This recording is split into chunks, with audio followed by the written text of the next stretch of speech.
Good morning and welcome to BIFA Link TV, your daily dose of industry information. Today I'm joined once again by Ian Matheson for this week's roundup of the news. So Ian, thank you so much for joining me. What have we got coming up for this week? Well, good morning, Brooke. It's again been a very busy news week affecting BIFA members across all modes, really. And of course, this coming week will be dominated by the US election and the prospect of Donald Trump winning. Yeah. Ought to put the container shipping industry on alert, according to Drury Shipping Consultants. It described a potential second term for Mr. Trump as destructive risk to the container market in light of his love of the word tariff and his stated intention to introduce a new round of tariffs, while those that he introduced in 2018 continue to have a significant effect on trade. And I saw that the Lodestar posted an article about this as well, so we'll make sure that that's included in the description below. Yeah, good idea. On this side of the Atlantic, obviously last week's budget offered a mixed picture for BIFA members. I think one of the positives was that the fuel duty remains frozen and the 5 pence per litre price cut has been extended. And also welcome was the Chancellor's commitment to increasing the employment support allowance for small businesses to £10,500, which I believe is a record amount. But I guess the rise in employers' national insurance to 15% will not be welcome among BIFA members, most of which, of course, are small and medium-sized companies that could do without this additional expense. There was encouraging news about the continuation of key work on strategic roads such as the A47, A57 and A75, but I think many will be concerned about delays and cancellations to significant road projects such as the Lower Thames Crossing. So like you said then, a very mixed bag that came out of that budget. Correct. Meanwhile, viewers that ship containers through US Eastern Gulf Coast ports will be relieved by the news that the International Longshore Men's Association and the US Maritime Alliance are resuming master contract discussions this month, and they'll be discussing all outstanding issues with the hope of reaching a new agreement. This comes on the heels of the parties agreeing to an extension of the current master contract until January the 15th, 2025, which they said is actually contingent on bargaining on all open issues. And of course your viewers will be hoping both sides comes to terms for a new master contract proposal that can be approved and ratified and avoid costly port strikes. But by the sounds of it, it sounds like we've got a lot of time to pass before that becomes to a conclusion. Yeah, a lot of water to flow down the Hudson River. Yeah.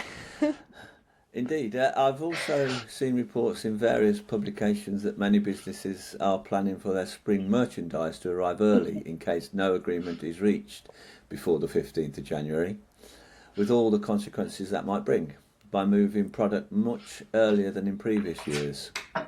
There's an item on the G-Captain website which is about a Reuters report that US shippers are actually steering clear of eastern Gulf Coast ports, such as the worry about another potential strike in January, and they're moving cargo already via West Coast ports instead. Oh wow. So like you said then, another mixed picture in the ocean freight arena then.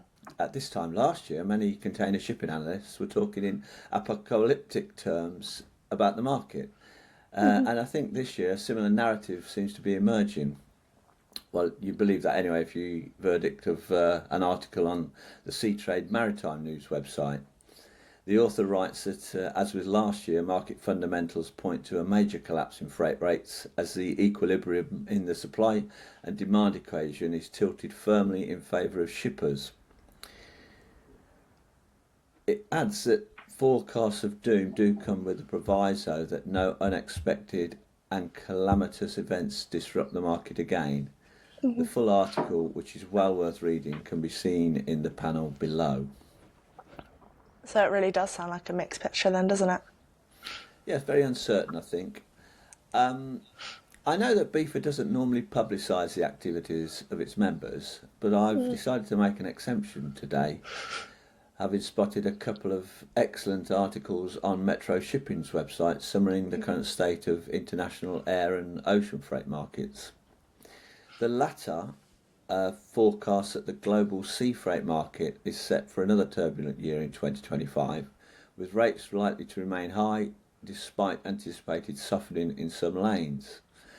Although new vessel deliveries are expected to bring additional capacity, a combination of geopolitical uncertainties and market reconfigurations is forecast to sustain above average rates, and that will continue the challenges faced by shippers throughout this year. The former article explains how, as peak season ramps up, air cargo from Asia to Europe is experiencing strong growth, which is largely driven by rising demand for e-commerce, while new scrutiny on duty exemptions in the USA has led to a significant drop in air cargo volumes from Asia to the United States. Both of those articles are well worth a read and can be seen in the links in the panel below. So once again, it sounds like it's going to be another challenging year ahead for our members. Thank you so much, Ian, for once again providing this comprehensive update on the industry news. Thank you so much for watching. This has been today's edition of BIFA Link TV, your daily dose of industry information.